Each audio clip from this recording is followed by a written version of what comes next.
Oil heat అయిన తర్వాత బిర్యానీ ఆకు, 2 యాలకులు, 3 లవంగాలు వేసుకొని ఫ్రై అవ్వాలి. తర్వాత కట్ చేసుకుని ఆనియన్స్ వేసుకొని ఫ్రై చేసుకోవాలి.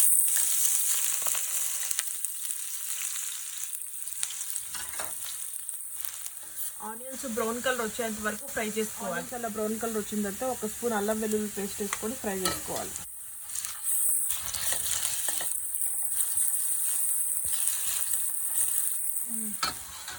1 స్పూన్ కారం, ఉప్పు, ధనియాల పొడి, గరం మసాలా, పసుపు వేసుకొని ఫ్రై చేసుకోవాలి ఆయిల్లో.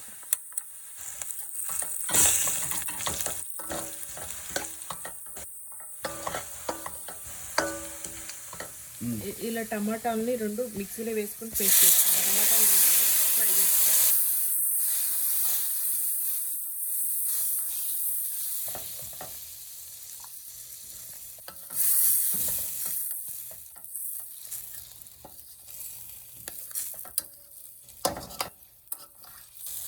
ఇలా ఆయిల్ ఫ్లోట్ అవుతున్నప్పుడు 1/2 గ్లాస్ వాటర్ పోసుకొని బాగా ఉడికించుకోవాలి.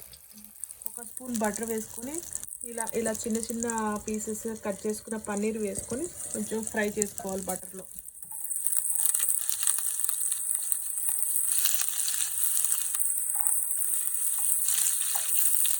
ఇలా ఫ్రై అయిన బటర్ని స్టవ్ ఆఫ్ చేసుకొని పక్కన పెట్టుకోవాలి.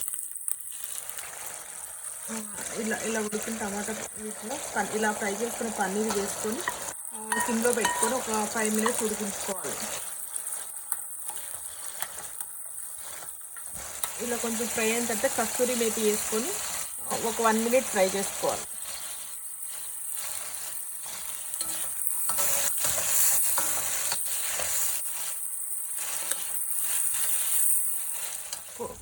కొత్తిమీర వేసుకొని కలుపుకోవాలి.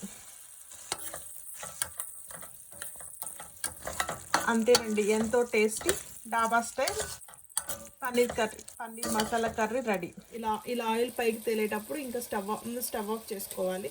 ఇంకా ఇలా విప్ క్రీమ్తో పైన గార్నిష్ చేసుకొని